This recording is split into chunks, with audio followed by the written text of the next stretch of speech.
the doctors said, this is it, she's gone. She's in her final hours. But unbeknownst to everyone, that was when I left my body. And I felt incredible. I felt loved. The love that I had never felt my entire physical life. And the irony is, the feeling was, this is what it feels like to be alive. But I was dead. One of the things I learned from being in that near-death experience is that we are souls or energy beings or spirit beings first. Our physical life is a result of how connected we are to our soul. If you use your brain to figure out your purpose, you will come up with something so much smaller than what your soul is capable of achieving. When we're on the other side, it felt as though my soul had access to multiple lives all at once. The fear is the bigger disease, and it's something that we can spread, that we do spread. No part of me wanted to come back. But in that moment, I also was getting all this clarity. I got one message. All you have to do is... Hey there, inspired souls. We just hit 300,000 subscribers. Touchwood, honestly, I've got to say something. I don't know what to say. Obviously, gratitude beaming out of it. Touchwood, thank you guys so much for your incredible love and support at this juncture to celebrate reaching 300,000 subscribers. We're giving away a month's worth of access to the community. Come join us on the inside. This month's guest is Richard Rudd from the Gene Keys. You can ask him anything you want. We do weekly Q&As. There's so much goodness inside the community. You can get access to the community for $1. Just come join us inside the community, have some fun, meet us on the inside. And by joining the community this month, that's how you go into the draw. We're giving away heaps of stuff. We're going to give away a deep dive mentoring session. We're giving away astrology readings. We're giving away, there's one lucky winner will win an annual subscription to the community for free on us. Like, come on in. And also, as some of you started to hear, we're doing these inspired evolution experiences now, retreats to Egypt, to Hawaii, Colorado, hopefully England. We want to go to Stonehenge, some really cool places that we want to get to, Touchwood. And so, yeah, if one lucky winner will win $200 off on an inspired evolution experience as well. So much goodness of it. Like, I'm going to put a link in the caption around here somewhere it's our way of saying thank you so much for your support. Join us on the inside of the community. Come hang out for a minute as well. Go into the draw to win all of these incredible prizes. I probably haven't mentioned all of them, so check the link and all that sort of stuff in the caption, and I'm sure you'll find out more about it. And all you have to do to enter is join the community for the month for $1. That's all you have to do. So come join us on the inside. I'd love to say good day and see you there, and just thank you from the bottom of my heart. I feel like I've got a healthy sense of cognitive dissonance to it. Like 300 out. Like, what is actually going on? Guys, thank you so much for your love and support. See you on the inside in the community. I'd left my body. My body was in a coma, and the world just looked so different from that perspective.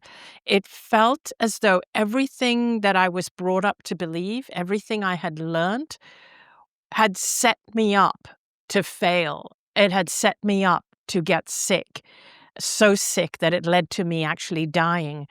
And it felt as though what we actually need to learn or know is the opposite of everything that we're taught or encouraged to be. And so to give you some examples, I grew up believing that I had to do more, be more, to be more spiritual.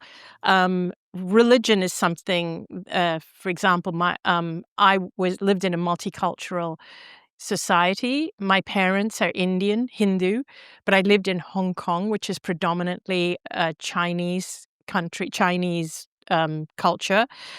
But at that time, it was run by the British. It was a British colony. So I went to a British school with other British kids, and our teachers were British, but the local people in the country were Chinese who were predominantly Buddhists or Taoists, and my parents are Hindu. And every religion, like, so in the British school, the kids and the teachers were mostly Church of England. So the British kids and the teachers all believed in the Bible, and they believed in heaven and they believed in hell. My parents believed in reincarnation and attaining nirvana and karma, and they believed that you can accumulate bad karma. The Chinese people worshipped their deceased loved ones on the other side and always felt they had to please their loved ones and offer sacrifices and offerings to their loved ones. So everybody feared the afterlife. And everything that they were doing in their lives was to create a better afterlife, to get into heaven instead of hell. And so everybody at that time was taught that whatever religion you're in, you're actually taught that you have to be good and there's certain rules to being good, and that will get you the optimum afterlife. When I actually died, I realized, oh my God, we're not supposed to be living our lives focused on creating the ultimate afterlife. We're supposed to be living our lives focused on creating the ultimate life while we are alive. And I had always thought that I had to do more, pray more, meditate more, be more of service in order to be a spiritual being. I understood from that perspective, from being in that spiritual state, that we are spiritual beings. We already are, but we've forgotten. We've lost our way. You don't have to do more or be more. You just have to remember who you really are at your core. Being yourself, who you are at your core, being authentic, being true to yourself, is the same as being spiritual. So it's not about working hard to be spiritual. It really is about letting go of what is not you and allowing who you truly are at your core shine through. And that's what makes you more spiritual, if you will. Can't believe I'm going to frame the question this way. But isn't it a bit sad that it takes something like a dying experience for one to recognize the innate gifts that one's carrying, to be like, oh, all I needed to do was remember who I am? And even just a game of smoke and mirrors that life without such an event is, that we're so like masqueraded from with ourselves. Yes, exactly. Because when I came out of the near-death experience, one of my biggest questions was, why don't we all know this? Exactly what you just said. Why did I have to die to find this out? Because usually when people die, they don't come back. It's too late. And that's when I started to realize that actually we're born knowing this. And we get it conditioned out of us by society, by culture, by our education system, by our mainstream media. It literally gets conditioned out of us. But when you look at a little baby or a little toddler, they're so tuned in. They know who they are. Babies have that magic. And then they start to lose it as they go to school and as they start to conform, as they try to fit in, as they start to put more priority on fitting into the outer world and trying to please the people outside as opposed to paying attention to their inner world. That's when we start to lose it. Yeah, it's interesting. I've got two little ones. Touch wood, I've got a 4-year-old and a 2-year-old. And actually, I'm not sure if I meant to mention this, but we're also there's a third one on the way. Touch Oh, wow. wood. So Congratulations. thank you, touch wood. Congratulations. And it's interesting because I can literally see between the 4-year-old and the 2-year-old, I can actually see like the identity coalescing in those earlier stages. Like there's such an unencumbrance until before language actually starts to really form in the mind. And, I look at it a little bit as or not a little bit, I look at it almost as a Jyotish thing, because so much of us is our rising sign, but then our sun sign governs our personality, and you can start to see those other elements starting to coalesce around Yes. the person that then gets formed. And it almost feels like to what we're discussing. Like, as you start to mature, then you have to like remember who you originally were rather than like what society and life has sort of groomed and pulled you up to being. And Exactly. you were given a choice to stay dead or return. Um, and Yes. I wanted to inquire, like, I don't think I ever picked up on what were you shown, or what did the universe show you that made you want to come back, that it was worth coming back? Yeah. So there were a few things. So while I was there in that realm, which was an amazing realm because I felt like I was just surrounded or enveloped or engulfed in this feeling of unconditional love. I had never felt this level of love in my physical life before because I was always somebody who was a people pleaser, a doormat. I grew up in a community where I was being groomed for an arranged marriage through my teen years. But I went to a British school with British kids, so they didn't have to go through what I was going through. And I rebelled against my culture and and in the community and culture I was in at that time, there was also a lot of gender disparity where I, basically knew that men and sons were more valued than daughters. And I sensed from the time I was very young that my dad wished I was a boy. And I could feel that. And so I was constantly trying to win his approval. I spent my life trying to win his approval. And I never, ever felt I ever had his approval because everything I did seemed wrong because I didn't want an arranged marriage. I wanted to find a man who I would fall in love with. And I wanted my freedom. I wanted to have higher education and get a career and have my independence and travel the world, all of which went against what my culture and community expected of me at that time. Because as a woman, I was supposed to learn to cook and clean and serve the men in my community. The women of that time were rewarded for being subservient, and our worth was measured by how valuable we were to the men in our community. And so I was somebody who was quite subservient, but inside, I didn't want to be this person. Um, but I finally did agree to an arranged marriage, but then 3 days before the wedding, I ran away, which caused a lot of furor in my community. I can imagine. I And can only imagine the grief. Yeah. yes, and you know what Indian weddings are like. Like people had flown in from all over the world. All, I had a small wedding and it was 7 days long. So there, you see, small. Mine wasn't going to be a small wedding, and the musicians were booked, and the videographers, and the venues, and the banqueting, and such all the wood. people had come with the presents and everything. Um, Wow. yes, so I was told after that happened that no Indian man was going to marry me. Nobody was going to come close to me after what I had done. Mm. So my parents had to live with that shame.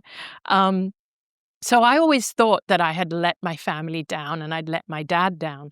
But now, what happened when I died and I was on the other side, I was surrounded by these, what I call spiritual beings, these beings, some of whom I recognized, but there were many beings that I didn't recognize. They could have been my spirit guides, ascended masters, but I didn't recognize them. But all of them were there to help me through this dying process. And one of those beings was my dad, who had died 10 years prior. And I expected so much judgment from him because, I mean, he lived to the end of his life um, of being disappointed in me. So I felt I had always disappointed him. And here he was, his spirit, his soul, and mine, my spirit. And we didn't have physical bodies, so we didn't communicate through speaking. We don't have vocal cords, but it was literally like two pure essences, pure souls, pure spirit, like almost like we were merging. And I knew everything he wanted me to know. and he knew everything I wanted him to know. And all I felt from him was pure, unconditional love.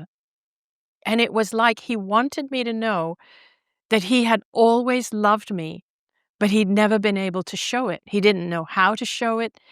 And I realized just as much as I was a victim of my culture, he was a victim of the same culture. And that's when I understood that when we cross over, we don't just leave behind our physical bodies, but we also leave behind our culture, our religion, our race, our gender, and all the baggage that we collect and the judgments and everything that we accumulate through our lifetime of being here. And so here I was, my pure essence and my dad's pure essence. And it was just the most incredible feeling. And it was like my dad wanted me to know that even though it was because of him that I had developed all this fear and trauma and was such a doormat and people pleaser throughout my life, that he wanted me to know that since he had passed away, he was the one that was trying to help me and bring me out of that. And I realized that our deceased loved ones, the ones who hurt us the most, are the ones who actually help us the most when they're on the other side. It sort of becomes a part of their own evolution to almost like to undo what they did as part of life. But yet, what they did helps you to shape who you are and have the experiences you did. Because if it wasn't for my dad and my dad shaping me that way, I know I would never have gotten sick. I would never have gotten cancer from being so repressed and squashing my spirit and never allowing myself to have a voice. I was so repressed and such a doormat that my body rebelled by developing cancer. It was the only way my body could kind of fight back as to what I was doing to my soul. And so here I was on the other side, and I was in that state for about 30 hours, but time is not linear there, so it felt a lot longer that I was there. But as you mentioned, I did reach this point where I felt I had a choice as to whether I wanted to keep going forward into death or go back to my physical life. Now, my physical body was already dying and my organs had already shut down, my kidneys had shut down. And so no part of me wanted to come back to my physical body. It was completely emaciated. And I thought I had been suffering. My family, my husband, my mom, my brother, they'd all been suffering because they'd been helping take care of me. No part of me wanted to come back. But in that moment, I also was getting all this clarity. I then started to understand why it was that I had got sick, what it was that led me to being on that hospital bed right now, dying. I understood how it was that every thought and decision and choice I had made in my life, every experience I had experienced in my life, every trauma I had experienced, it was like I could see the whole trajectory, every step, every choice, every trauma, everything that had led me to that point of my body actually getting so sick that I was literally dying. And I started to understand that now that I understand why I got sick, if I choose to come back into my body would heal. And then I started to see things like my husband, who I'm married to, who I married after my dad had passed away, by the way. So I started to see that his purpose and my purpose were linked. And if I chose to continue into death, I started to understand that I would not be completing my purpose. And if I died, he would not be able to complete his purpose either. And he would probably follow soon after. And then I started to see scenes unfold. And these scenes were scenes of me that were so unlike me and out of character. There were scenes of me standing on stage speaking to thousands of people. And it was like I was famous or something, and these people knew me, like I was a speaker, author, and I was known. But I had no idea from that perspective what I was known for. I was like, that can't be me. That's me standing on stage.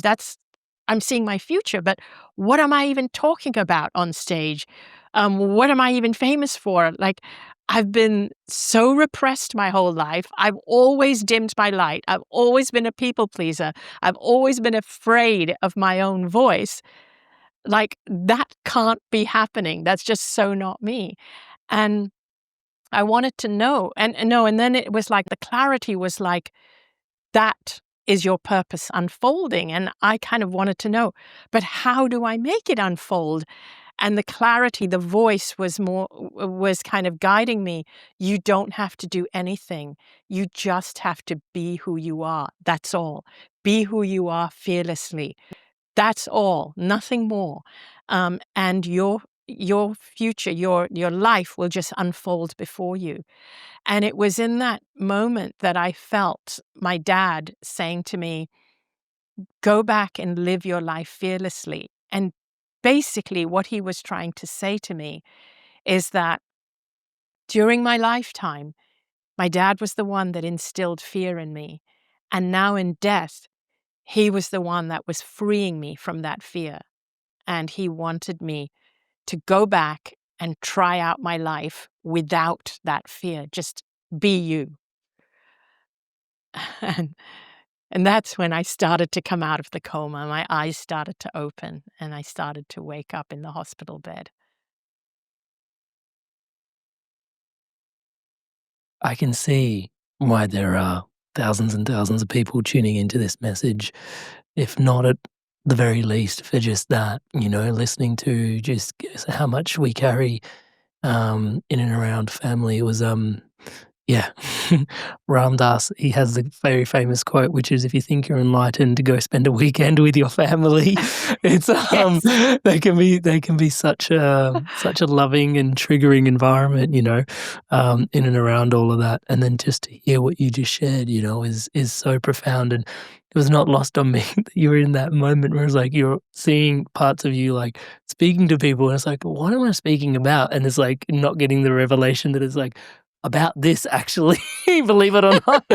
Which is sort of, I call them babushka doll moments. I don't know if that makes sense to anybody, but it's like the little Russian dolls with the dolls inside the dolls inside the dolls. It's like, anyway, those things always but Yes. there's a few things that stood out to me in what you were sharing. Yeah, this implication that we're not our baggage, and you meant a few things when you said baggage. You said society, you said culture, you said name, you said physical body, and there was a laundry list of things that you said you realized you weren't, and neither was your father any of that actually. And I think you used the word essence. Can you describe what you mean by essence? Is it what people call soul or spirit, or how would you define essence? Can you bring us closer to that? Yes. So I do mean soul, but because people sometimes get lost in the words. And so the way I use words, sometimes I use them interchangeably. But let's say when I say the word soul, I usually mean somebody who has already deceased, and what crosses over is the soul. When I use the word spirit, I am referring to someone who is still in physical body and they have a spirit. You have a spirit. You're a spiritual being. And, so, um, but sometimes I accidentally use it interchangeably. And so words can get people lost. And so your pure essence is that which is you without all of this encumbrances that come with this physical life. But your pure essence or your soul is the part of you that is infinite. It always lives. It always had. But when we're on the other side, when I was without my body, it didn't feel as though that, even though my soul had always lived, it didn't feel as though the lives that were sequential. It felt as though my soul had access to multiple lives all at once so when I'm not expressing myself just through this body, looking through these eyes, experiencing life right now as Anita Moorjani, when I'm not doing that and I am out of this body and in my pure essence, it feels as though I have access to multiple lives at the same time that I have lived. And I can access or gain information from the lives that are relevant to the one that I'm currently focusing or expressing through. So it doesn't feel as though time is not linear. And it's so hard to put all this into words, because one of the things that I actually felt when I came back, when I started to come out of the coma, I wanted to shout everything from the rooftops. But I realized that the minute I started to put things into words, the experience became a lot smaller. It's like the experience is way too big to bring with you, and it's way too big to fit into this physical brain, mind, and body, and way too big to express into words.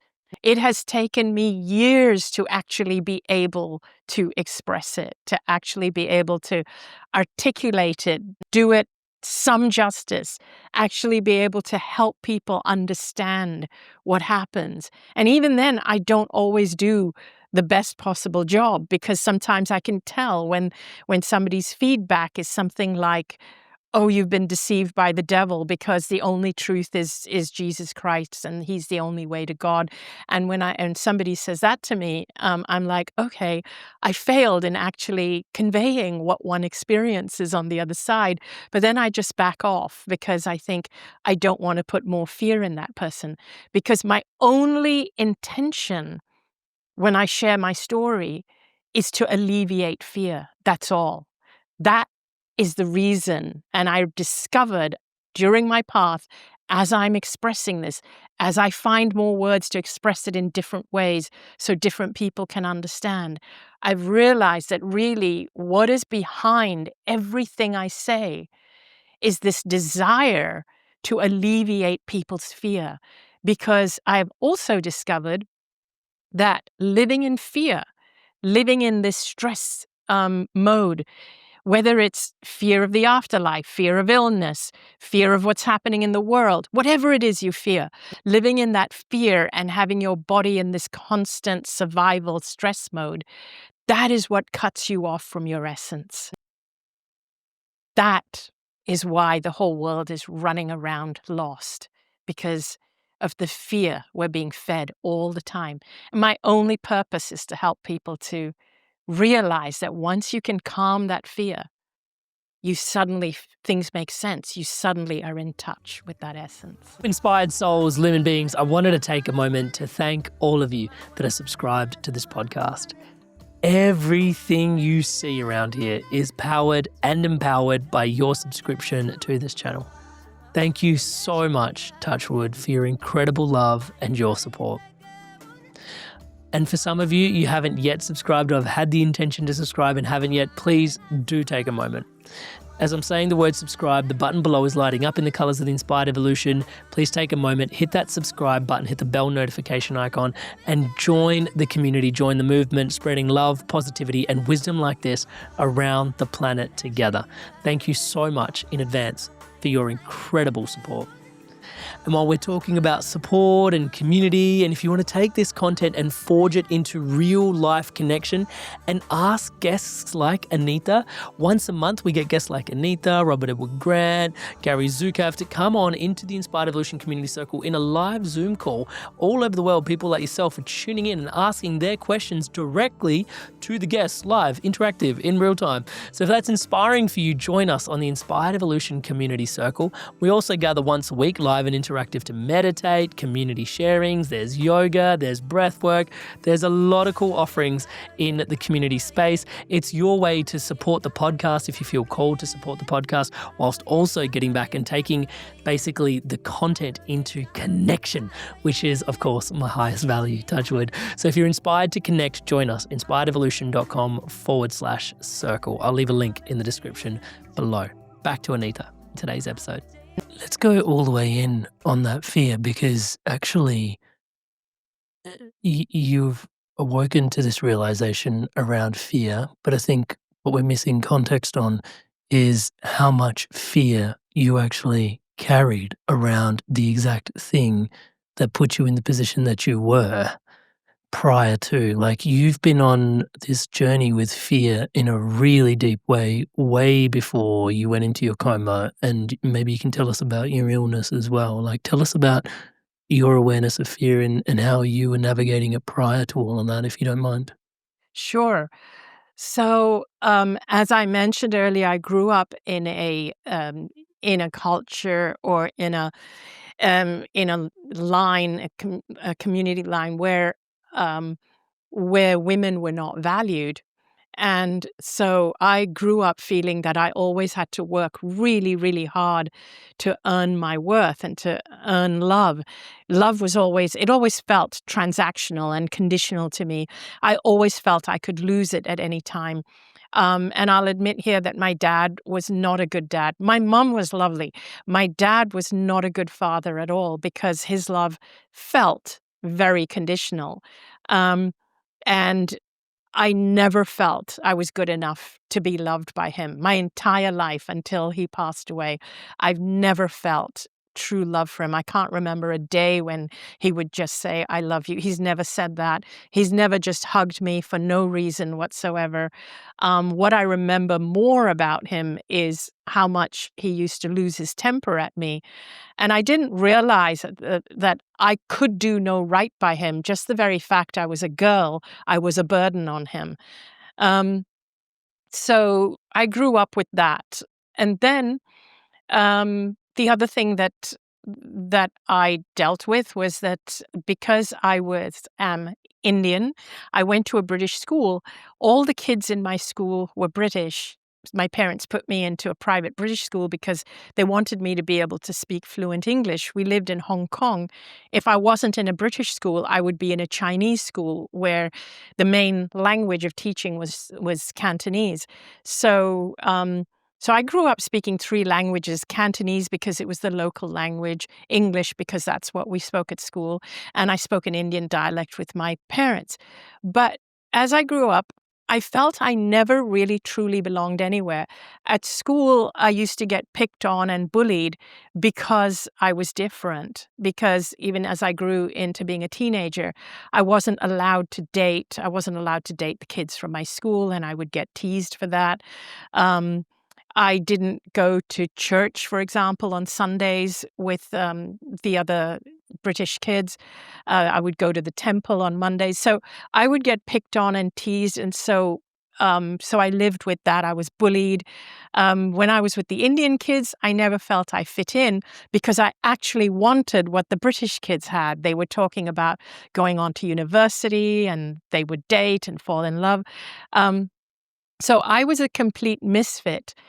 And then as I grew older, I started to fear things like, oh, I'm never going to get married because of the way when I ran away from the marriage, it was like, oh, I feared being lonely and I feared being alone. Then later on, 2 people in my community developed cancer, and they were both my age. They were my friends, young, and they developed a terminal form of cancer, and I watched them go through cancer.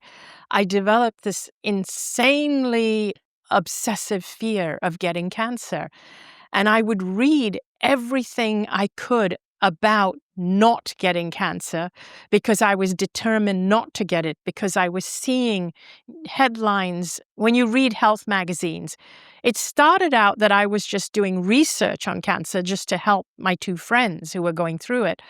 But I started to read things like 1 in 3 people will get cancer in your lifetime. And then I started to read about all the things that cause cancer. And it seemed to me that everything caused cancer. Microwaves caused cancer. Pesticides in your food cause cancer, and meat caused cancer. So I started to watch my diet, and I stopped eating all the things that I believed caused cancer. I read that dairy caused cancer, the hormones in chicken caused cancer. So my diet became smaller and smaller. I ate only organic. And this was at a time, I'm going back a little more than 20 years, when it wasn't even that common to eat that way. It wasn't that easy to get organic food. But I started to order everything online that was anti-cancer, supplements. I was on a diet of supplements and smoothies, just every morning, green smoothies and protein shakes and supplements and very little food. And actually what ended up happening was I ended up becoming more malnourished. And I was doing everything to prevent cancer. And what happened was I ended up getting diagnosed with cancer. And it progressed over a period of 4 years. And I lived a life, those 4 years, I was so fearful of the cancer. And during that time, both the people who I knew who were suffering from cancer, one of them was a very close friend of mine, they both passed away. And I watched them die, even though they were in the best cancer hospitals that money can buy. They had the best insurance. They were getting what we considered the top Western medical treatment. And I still watched them deteriorate and die. And I thought, nothing's going to help me. And I just assumed that the same fate awaited me, because I started to fear. I feared the cancer. I feared the treatment because I felt it was hopeless. And I feared the afterlife. I feared life. I feared everything. And I was living in so much discomfort and pain that as the cancer progressed in my own body, my body stopped absorbing nutrition, and my lungs started to fill with fluid. So my body stopped absorbing nutrition, and I started to lose more and more weight dramatically, and my lungs started to fill with fluid, which I had to get drained every 3 weeks. And I reached a point where, because my body stopped absorbing nutrition, my muscles started to atrophy and I couldn't walk anymore. And the type of cancer I had is called lymphoma, which is cancer of the lymph nodes. And so I had these tumors the size of golf balls throughout my lymphatic system, starting from the base of my skull, all around my neck, under my arms, in my chest, all the way down to my abdomen. And you could actually physically see them protruding out of my neck and under my arms, because I was so skinny that I looked like a skeleton with these tumors. And I was being cared for at home, but I was going in and out of hospital for different treatments and for getting my the fluid drained out of my lungs. And then on February the 2nd, 2006, I was in so much pain and so much fear that I just stopped fighting for my life. I thought, I've been fighting and fighting to stay alive for the last 4 years of dealing with this illness. I felt it wasn't worth fighting for anymore. And because my lungs were always filled with fluid, I couldn't even lie flat. When I lay flat, I would choke on my own fluid. Also, for months, I had been connected to an oxygen tank. I couldn't breathe without the aid of my portable oxygen. My breathing was very labored. And if I took the oxygen off, it felt like I was choking. It felt like I was underwater and drowning. So I always had the oxygen tank. I was always in a wheelchair or on a chair or on the bed, but I couldn't even lie flat. And so by February the 2nd, I just let go. I thought, this is not worth fighting anymore. And I went into a coma. And that was when I was being cared for at home by my husband, my mom, and a full-time nurse. And my husband called the doctor, and the doctor said, "You've got to get her to the hospital right away." And that's when I went to the hospital, the doctors said, "This is it. She's gone. Um, she's in her final hours. Her organs have already shut down, and she's not coming back." But unbeknownst to everyone, that was when I left my body. And I felt incredible when I left my body. I felt light. I felt free. I felt powerful. And I felt loved, the love that I had never felt my entire physical life. I now felt, oh, wow, this is what it feels like. It was like I was surrounded by these beings that had kind of rushed to help me. And all the pain was gone, all the stress was gone, and all the fear. And I had no idea how much fear I had been living in, and I had no idea how much my body had been in this survival, fight or flight, stress mode until it was all gone. It was like, oh my gosh, this is what it feels like. And the irony is, the feeling was, this is what it feels like to be alive. But I was dead. You can't That say was that. the irony. You can't say that. Touch wood. Yeah. It's so ironic. Yeah. Yeah. So that was the lead up to being there, where it was so beautiful. And so when you're sharing that, you can feel that your purpose is, and the thing that's driving you is to alleviate fear.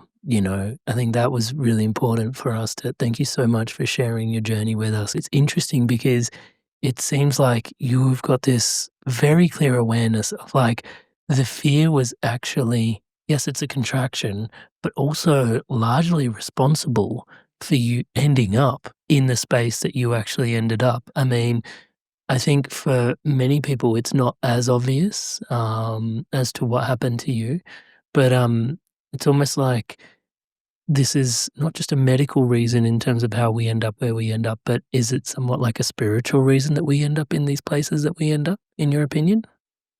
It is. And to me, particularly because of my experience, I feel that we have, yes, and I feel that we have separated spirituality from, say, medicine, which is a shame, because I truly believe that our physical illnesses are a call from our body to connect deeper. It's a calling, it's a screaming, it's a shouting, it's a wake-up call. It's our body's way of saying, you need to reconnect, you've lost your way. That's what I feel it is for many people. Feedback. It's feedback. It's feedback.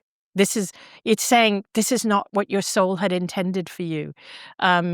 You've lost your way. You are focusing too much on whatever, or whether it's on what other people want from you, or you're focusing too much on just making money, but you've forgotten who you are, your intention for being here, why you came here, your purpose. I feel that your body is trying to communicate that with you all the time. And I feel that when we go for physical intervention and medicine, we are missing a huge component of why our bodies sometimes fail us. I would like to get something reconciled here if you could help me with it, because on the other side, the big drop-in for you, one of the large drop-ins for yourself was, hey, it's just, it's less about the doing, it's being, like, just, you just be. And then yet there is this, you know, living out of alignment to your purpose, or, living out of alignment to your calling, or living out of alignment to your soul's truest essence, let's put it that way, is a doing that is keeping you from your being. But then when you've come back into the world, there is also like this element of, can you just be? There seems like it's incumbent upon us to do something to come more back into alignment. So there still is some modicum of doing required, but then the drop-in was just be. Do you get what I'm trying to get reconciled I and squared do. up there? Please. I would like to give this another angle or reframe it, because I can see exactly what you're saying, to reconcile the being and the doing. How do you be without actually doing? So our instinct when someone says you need to just be, or even when someone says, oh, the reason why you're ill is because you're not being yourself.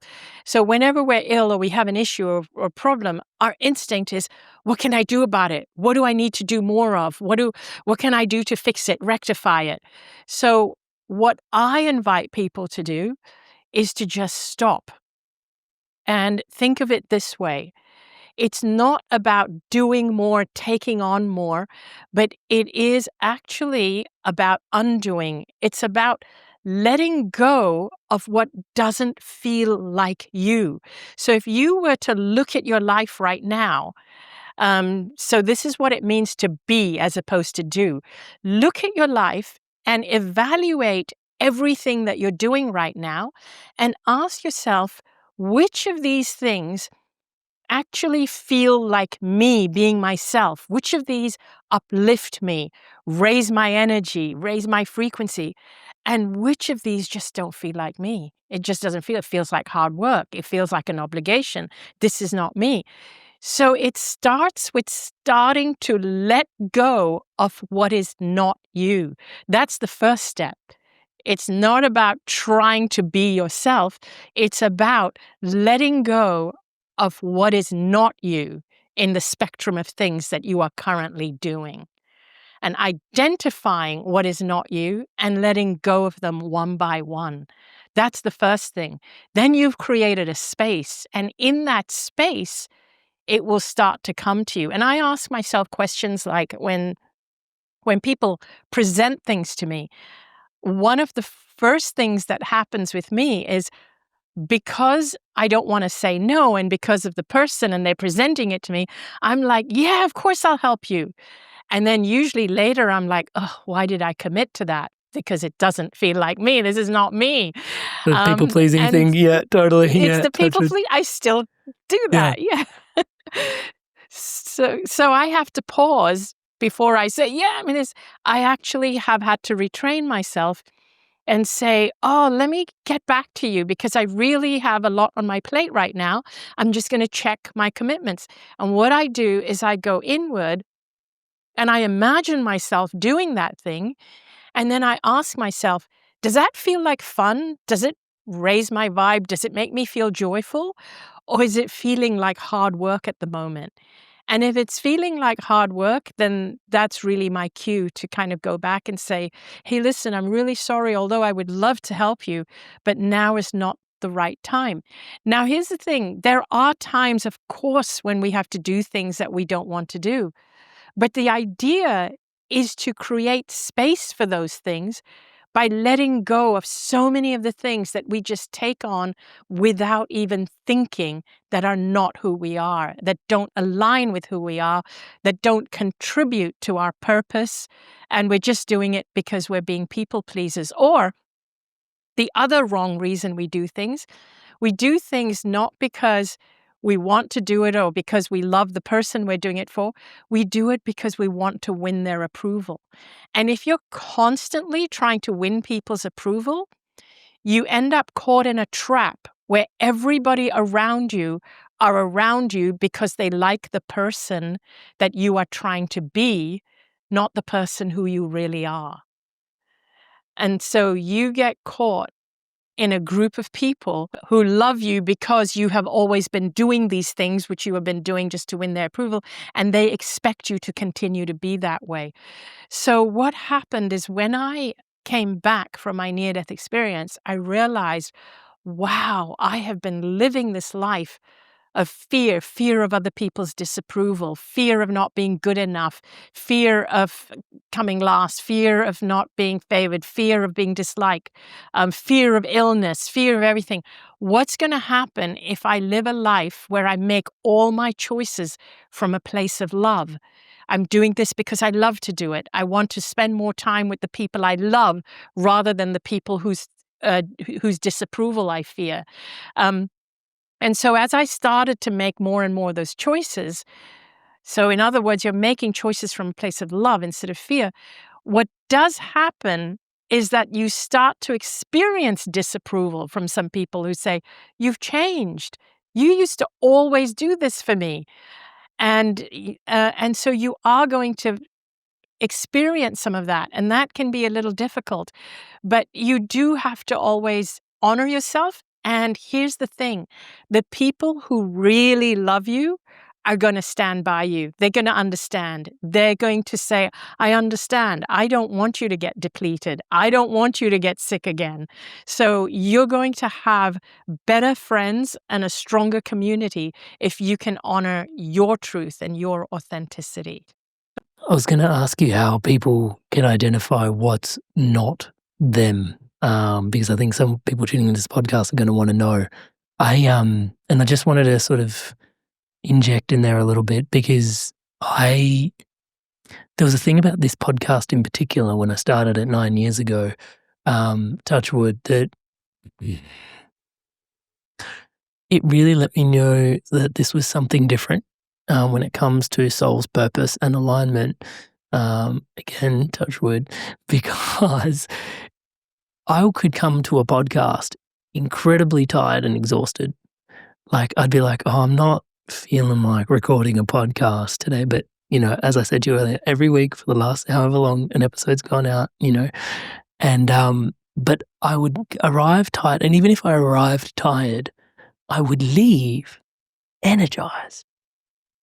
And that was always something that sort of stood out to me as like this real hallmark of like, huh? Like, what was that? Like there's something, and I sort of conflated it and put it down to that is what purpose kind of feels like, But so I think some people tuning into this podcast would be aware of like, oh, that, flow energy conversation. But how do people start to identify what's not for them? Like you said, it's like we're doing it for other people's approval. I think there's a lot of societal factors that drop in there as well, society's approval. But when you look around, like, do you just question everything from first principles? Like why you brush your teeth, why do you go have the job that you have? Just question everything? Or where do we start by untethering ourselves from, identifying what's not us? So that's a great question. I would just question the times when you feel really depleted after something. So I would start there. I wouldn't. So I would say I would leave things like the good habits, the hygiene habits, brushing your teeth, showering every day or a couple of times a day or whatever it is. I would leave those things alone, and especially also if they make you feel fresh and good. But I would, like, say, for example, something that I would never have thought of questioning before I had my near-death experience is if I walked away from being with somebody all afternoon and I walked away feeling completely depleted or exhausted, I wouldn't even question. I wouldn't even think it was that person. But what would happen today is if I walked away from spending an afternoon with somebody and I feel completely depleted and exhausted, I would say, that was exhausting. But it doesn't mean I walk away from that friendship. I would kind of question myself. I wonder, I would kind of feel, is this how they always are? Or are they just going through a bad patch? I would give it another chance. You might notice a pattern with certain people. And over time, you might realize that, oh, they do deplete me, and they're not aware they're doing it. And they might be doing it not deliberately. So this isn't about judging them, but it is about putting some boundaries as to how often you see them. So this is just one example. It's with people, but it's also things like your job. Maybe your job is depleting you. Maybe you have a boss that bullies you, and you come home exhausted every single day. Now, I've developed a method that works for me, and I'm going to share it with you. It's a tool as to how to evaluate your life. I want you to imagine that your energy, your life force energy, is a currency, and I want you to use it as a currency. So imagine that when you go to bed at a reasonable hour and you wake up after 8 hours of sleep on a good day, you should feel refreshed. And let's say on a day that you feel refreshed after 8 hours of sleep, that 8 hours of sleep gives you 10 units of energy, let's say. So we're giving energy a currency. You wake up in the morning, a good sleep, you feel refreshed, that's 10 units of energy. Now the question is, how are you going to use your units of energy? And so as you go through the day, if you were to just observe things like going to work, going and say maybe you're in a job you hate, but you've always just put up with it and took it for granted that you have to go to this job because this job is paying your bills. You're living in the house, you're feeding the family you're feeding because of this job. But now you're like, okay, let me just evaluate this job differently. And you're going through your day and you notice your boss is always bad-tempered. And you kind of think, okay, he or she just depleted my energy. And let me just intuitively say, that was 4 units of energy gone. I feel tired already. I just feel exhausted just by being with this boss who's always raging. And then you go you're already down 4 units. And then you're stuck in traffic going home. And so you're down another 2 units, and you go home and your 10 units is down to 4 units. And so let's say when you go to sleep that night, you're kind of tossing and turning because you've had a bad day at work.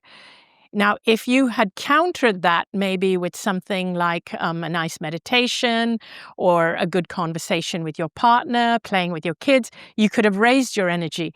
But let's say you didn't consciously do something to raise your energy because you're not aware that energy is a currency, but you come home in a little bit of a bad mood, you go to bed tossing and turning, so you don't have a good night's sleep, and the next morning, instead of 10 units of energy, you only got 4 units of energy because you were tossing and turning. So now, with the 4 left over from yesterday and the 4 today, you've only got 8 units of energy. You're going into work. Your boss is mean. He's had a particularly bad day. Today, he depletes you out of 6 units. Now you've only got 2 units. And then you go home. You don't sleep well. And you're down 4, and now you wake up the next morning in the negative. So what I usually do is I ask people in a room, right now, if you had to measure your energetic state, are you in the positive or are you in the negative? And if you were to give it a currency, how much would it be, taking into consideration that a good night's sleep and waking up refreshed gives you 10 units? So people can kind of start to gauge. And then we start to gauge the job I have, how much is it giving me? Now, if you continue on this trajectory of going to this particular job without being consciously aware that this job is wearing you down and depleting your energy, you're going to go into energy deficit, like money, like real currency. The following day, you're going to wake up with a -2 and go into work and go into another -4. So you're at a -6. The following day, it's going to go into more negative. And eventually, you could be at -20. But if you're aware that your energy has a currency and is actually what's driving you every day. The amount of energy is what's driving your life force energy, is what's driving your life, your body, everything. and you think, oh God, my boss depleted me. Okay, what can I do to shift that? So you go take a drive by the ocean, you look at the sea, you meditate, then you go home and play with your kids. You tell your partner that, let's have a nice, lovely dinner together. Let's not turn on the TV or our iPads or anything. And I want to talk to you. I really feel like connecting. You can shift that energy right up. And then the next morning, you wake up refreshed again. And now, if you still want to continue to go to that job, at least you have the energy equity of dealing with it. So that's number one. You're not ready to quit the job. You need to build up the energy equity to deal with the job. Number two, as you build up energy equity, you start operating from a different level. And this is the other piece I need to tell you. I might be jumping ahead, but one of the things I learned from being in that near-death experience is that we are souls or energy beings or spirit beings first. We are physical bodies, as our physical life is a result of where we are or how connected we are to our soul. If you have lost yourself, if you have very low life force energy, if you have lost touch with your soul, your physical life doesn't go as well. So the more you start lifting your energy and start banking your energy equity, the higher your energy, the more in touch you are with your soul, the more you will start to attract people at a different level, the more likely you are to meet someone who will offer you a position that is more in line with where you are energetically. If you continue to allow yourself to go into energy deficit, you will continue to attract at that level, because that is where your soul will be. That's where your energy will be. And the best part is, as you build up energy equity, as you expand, you don't have to figure out what your purpose is. Because if you use your brain to figure out your purpose, you will always you will fall short. You will come up with something so much smaller than what your soul is capable of achieving. If you asked me how to get from being in that hospital bed, lying there dying, to where I am today, do you think I'd have been able to figure it out? No way. I'm not that smart. I'm really not that smart to figure out how to get from there to here. I got one message: be yourself. That's it. One message. The rest will unfold. And as I always say, I'm actually a simple person. I need a simple message and a simple purpose. And so I honestly believe this is the same purpose and the same message for everyone. And that's all I had to keep reminding myself. Just be who you are. And being who you are means doing what raises your frequency. I call it frequency. Being who you are means doing what raises your frequency. The more you raise your frequency, the more in touch with your soul. Your purpose will unfold before you. And I would love to share with you how my purpose actually unfolded. Please, yeah, we'd love to receive that. Please. So what happened is, when I came back at first, people were shocked because I was supposed to die. The tumors started disappearing. They just started dissolving away within days, within weeks. Like within 3 weeks, the doctors were having trouble finding cancer in my body. Within 5 weeks, they released me from the hospital to go home and live my life cancer-free. So people couldn't figure it out. The doctors didn't know what to say. Even the doctors, because I'd been treated by so many doctors, and now they all knew I was cancer-free and they all were happy for me. But even the doctors couldn't come to an agreement as to what it was. Some said, oh yeah, it was the treatment having a reaction on you. Others said, no way, there's no way that would have happened. Something triggered it, and why didn't the treatment work before? And so anyway, they couldn't agree. But one thing they all agreed on was that I shouldn't be alive, because I should have actually died on that day, February the 2nd. So here I was now with my life in front of me. And as I started to share, like even my friends were elated and I was elated and I wanted to share everything.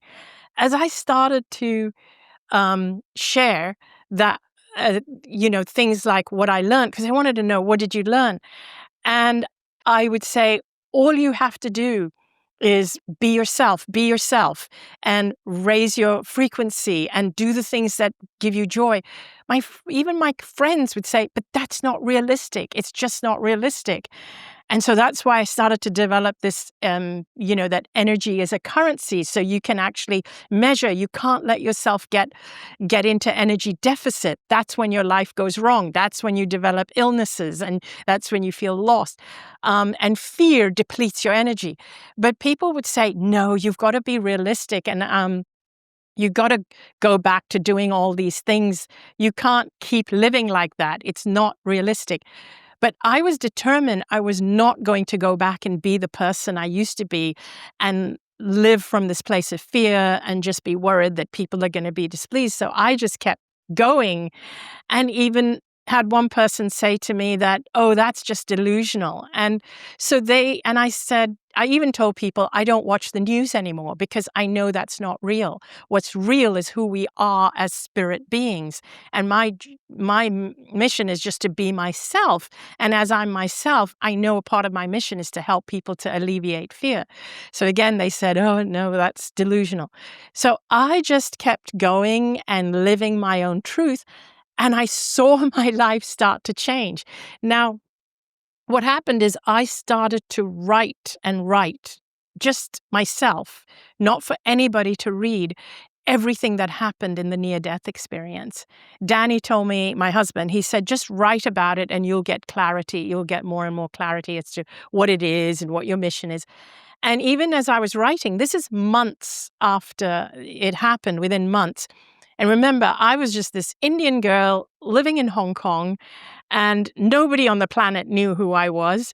And as I said to you, I was the least qualified person to be the person I am today, on stage, author, all that. I was like, literally, Source couldn't have picked a less qualified person. But I had seen in my NDE that was in my future. So I wrote that as well. I actually wrote that back in 2006, and it's still there on the original website, that I saw myself on stage speaking to these people, but I didn't even know what I was speaking about.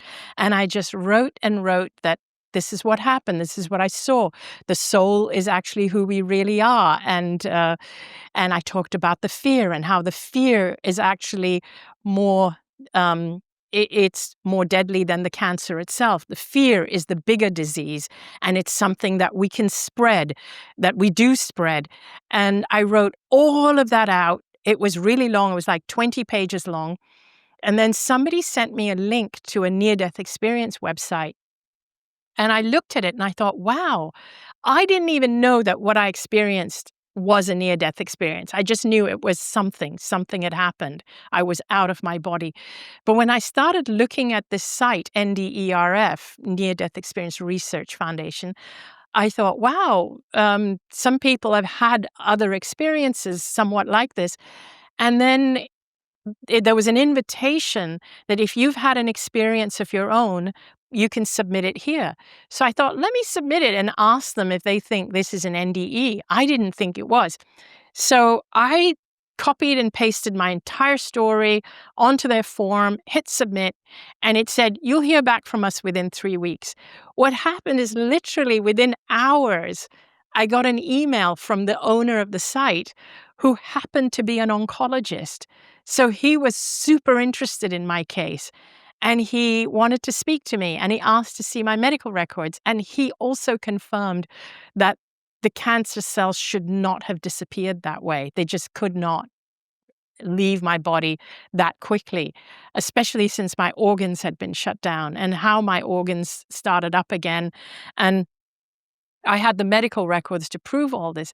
So he said to me, it's a phenomenal experience you had. Can I have permission to put it on the home page of my website? I won't put your full name. And I said, yes, please. If it helps people, that would be great. So he put it on the homepage and it went viral. I didn't know it was going viral. I'm just doing my thing, figuring out who I am. Wasn't even sure if it was an NDE. Wasn't even sure it was an NDE. And he actually confirmed for me it was, but it's sort of going viral. And then out of the blue, literally out of the blue, one year on my birthday, I get an email from the publishers, Hay House. Hay House are huge here in America for spiritual books. And I've never had any communication with them. And I get an email from them saying, Dr. Wayne Dyer has discovered your story on the internet and has brought it to our attention. And he would like us to work with you to write a book and to publish it, which he would like to write the foreword and help you promote. I was blown away. I started crying when I saw the email, and it was on my birthday. So I thought, wow. I replied back and I said, is this for real or is this another one of those scams? That's literally what I said. And she wrote back right away. She said she was the chief editor. And she said, no, this is for real. I'm the chief editor of Hay House. And I wrote back and I said, oh my God, what do I do? How do I start? By the way, it's my birthday. This is the best birthday present ever. She wrote back and she said, happy birthday. The process is very simple. We'll just send you a book contract, a book deal. And I thought, who gets a book deal landing on their desk in this way? A few months later, while I'm working on the book with an editor, and we're working on the book, and they used the 20 pages I already had kind of as a springboard, and then the editor helped me. She said, we want to know your whole life story, your childhood, blah, blah, blah. And that was dying to be me. But as I'm working on the book and getting to the end stages, Hay House contact me and say, Wayne Dyer is going to be speaking in Los Angeles and Pasadena at a big theater, and he would like to invite you as a guest. Now, I was living in Hong Kong. They wanted to fly me from Hong Kong to Los Angeles to come and be at the event with Wayne Dyer and share the stage with him. And I could not believe it. And so there I was in Los Angeles. They flew my husband with me, and we're there. And then Wayne Dyer is on stage. There's 3,000 people and it's being live streamed. And Wayne Dyer is talking to the audience and saying, and there's this woman who lives in Hong Kong who had end-stage cancer. And he shares my story. And he goes, actually, before I tell you everything, let me do better than that. We've flown her here from Hong Kong and let me get her on stage to share the story with you. And then the audience kind of gasped because he's so good. He knows how to get the audience hooked. And they gasp. And then he says, Anita Moorjani, come on stage. And so I came on stage and I was so nervous. I had never been on stage in my life. And there's 3,000 people. And I'm shaking. And Wayne says, say hello to the 3,000 people here and the thousands more on live stream. And that made me even more scared. And he looks at me and he goes, what, are you scared? And I said, yes, I've never been on stage before.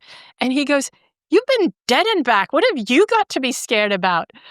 And then I don't know what made me say this. I can picture Wayne saying that. Yeah, sorry, go on. Yeah.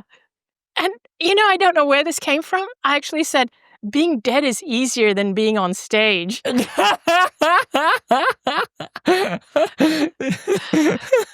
then the audience started laughing, and that's when I kind of warmed up a bit. I felt they were, and then Wayne started laughing, and then Wayne just had a conversation with me.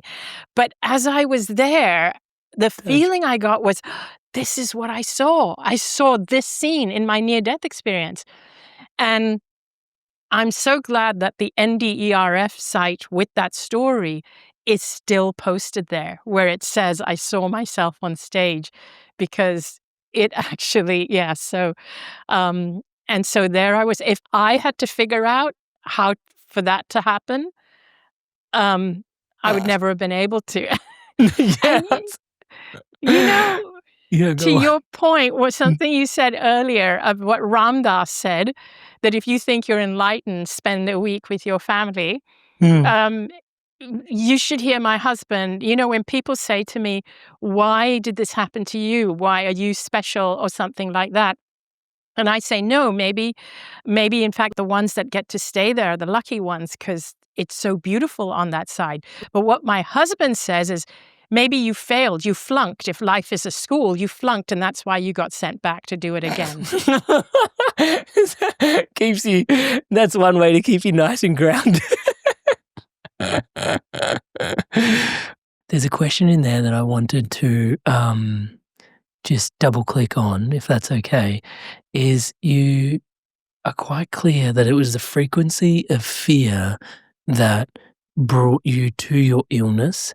And it seems like the illness went into remission after the fact. And you do talk about raising your frequency. What was the frequency that you think dissolved your illness? I'm going to call it love.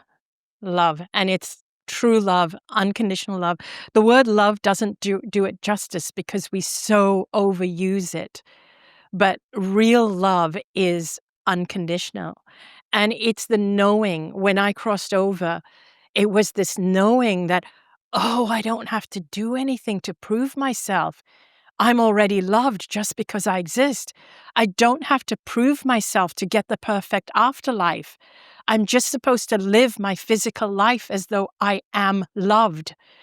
And that's all, and it was just that relief and this knowing that love is all there is. Love is the solution to everything. Love disarms people. And that's what comes with you on the other side. The thing is that when we look back on our lives, though, we're kind of face palming or we're banging our heads going, oh my God, why did I do all those stupid things? Like, when you look back from that perspective, when you look back on this physical life, you kind of think, what is wrong with us? Why are we spending more money destroying each other, killing people on nuclear weapons than we are on feeding people? And we could go so much further together as a collective if we all used our resources together to advance consciously rather than unconsciously. And you look back and you think, what is wrong with us? Whenever we figure out things that really advance us in technology, we use it to scam people instead of actually helping us to evolve or helping each other to evolve. And when you look back, you really realize how unevolved we are. And so all you want to do from that perspective is to come back and shout from the rooftops. We could do so much better if we truly understood that we are connected and that really love is what will advance us more than anything at all. Hey there, Inspired Souls. Spirituality is not something we just talk about here at the Inspired Evolution. It's something we live and breathe with our entire beings. Whether it's in your career, your life, the way you lead in the world, or your relationships, it's at the heart of the way we believe life should be lived. And so if you're feeling out of alignment, or you can feel that there's something more, or you're feeling like you're not thriving in life, touch wood, the way that you ought to be, then we've got guidance to take you even deeper. You've got support from me one-on-one, and you've also got a like-minded, like-hearted community masterminding, master-hearting together through guidance together. And you don't have to take my word for it. This is how people all over the world have transformed through guidance. Everything just kind of fell into place, and now I'm on a path that I actually believe in and I'm excited about because I feel like I'm becoming my best self. Over those 2 years, I have done so much. I can't believe where I am now. I'm thrilled where I am now. Not only was he a coach, but he became a divine presence in my life. You can show up to Amrit with all sorts of chaos in your life and you leave feeling completely centered with some direction that is going to get you results. It's just magic. When you're in coaching with Amrit, you just flow with it all. I feel that I have access and connection to somebody who is deeply entrenched in my development. If you're thinking about it, just do it. You won't regret it. So what are you waiting for? If you feel the call, then join me on a call. amritsandhu.com/call. Link on screen now and also at the top of the description in the show notes below. Join me in a call. Let's dive in deep to your path, onwards, upwards, and inwards from here. I'm looking forward to seeing you in a call. Go on, I'll see you there. It's interesting because, I wrote down some notes myself because it was like there was this theme of be myself, live your truth, be yourself. And I think this is where, and it's, I'm not surprised to hear you say love, but it feels like this is where that's that self love, to be yourself, that self love to live your truth, that self love to be unapologetically, fearlessly, as you said, yourself. And it really is, I think when we use the word love, I remember we had Marianne Williamson, she's a spiritual teacher who came on the podcast, and she said, Yes. she was advocating love and power in equal parts and ratios, because one of the things she said was love without power can be anemic, and power without love can be greedy, the way that Yes. we see it. And I think in this point is, kind of rubbing a bit off the back of the last question I asked before about being and doing, because, it's like, oh, love, I think in the collective zeitgeist can feel a bit soft and floppy. But there is like this power behind it, which is like you've actually, like you said before, even just the small thing that you gave of like the people pleasing example, which was like, I need to take a moment to check in with myself and feel into what it's going to be like having had said yes to this. Takes a bit of power, like a little bit of mental power to like, whoa, whoa, whoa. I'm not just going to Yes. acquiesce, There's love for what you're presenting, and there's a little bit of power here as well. Like I'm empowered to take a beat, to process, and then from my seat of power, say yes or say no to that. I think there's a thing in there. 100. I loved the way you framed that, and I'm glad you caught that, because that is so important. It does start with, love has to be powerful. It has to be, and the way you said Marianne framed it, that is so true. It's the power of love. Someone else had a quote that the world will evolve when the power of love exceeds the love of power. Oh, I love that. That's so Yeah. good. That's so good. That is, and That's that so really good. is the power of love, because true love is very powerful. Mm. And actually, the love of power comes from a weakness. It comes from an emptiness. It comes from a hollowness. And people actually, so the other thing that we have completely the wrong way around, upside down, back to front, is we worship people who love power, even if they are completely hollow inside and have nothing else. But we don't worship the people who are filled with love. We see them as weak, even though they are very powerful in that space of love. But we don't acknowledge it as a culture. As a culture, we tend to admire we're encouraged to admire the wrong things.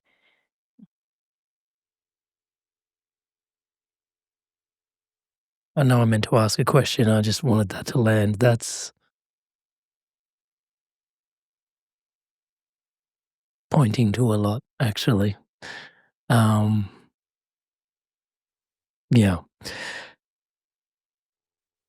At some point, I'm going to ask you about the warehouse revelation. Yes. So now's as good as time as any. Can you tell us about your warehouse metaphor? Because the light of awareness is like a whole thing here. Yes, I would love to share that. So I share that having the near-death experience, what it feels like is, first, it feels as though living in the physical body is like from the perspective of the near-death experience, looking back at physical life, it feels as though living in a physical body is like navigating in the darkness with a small flashlight. So you're navigating your way through life with this little flashlight, and all you can see is what this little flashlight is shining on. And it's just a narrow beam, and you can't see anything outside. It's pitch black outside of that beam. And so you're shining it here or there, but you can only have a very narrow focus on existence at a time. Now imagine one day these huge floodlights go on, and you realize that you are in this huge warehouse. It could be as huge as a stadium. And this warehouse is filled to the rafters with shelves, like wall to wall and floor to ceiling with a very high ceiling. And it's so huge that you can't even see the end. And all these shelves are filled with all kinds of things. They're all different things, everything, things that you've seen and things you haven't seen. They could be creations, inventions. They could be toys. They could be games. They could be electronics. They could be books. They could be clothes, shoes, and a bazillion things that you can't even identify because you don't even know what they are. And they all exist simultaneously. But there are a few things that you know what they are and you identify them because you have seen them before. Your flashlight happened to shine on them. There's also things like emotions somehow are there on the shelf. Experiences are there on the shelf. There's illness and wellness. There's sadness and happiness and depression and joy. All these things, all existing at the same time, simultaneously. So you realize that these things have always existed. But when you were in physical life and when the warehouse lights were not on and you just had one flashlight, you could only see one or two of those things at a time. You couldn't see anything else.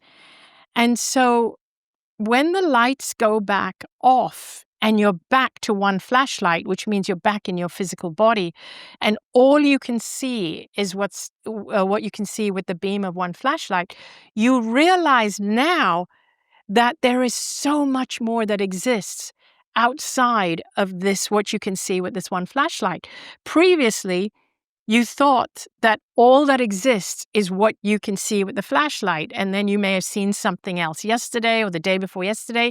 And you think, okay, that existed yesterday, but it doesn't exist anymore. Now this exists. But there is so much that you realize you had never seen before, but it all exists.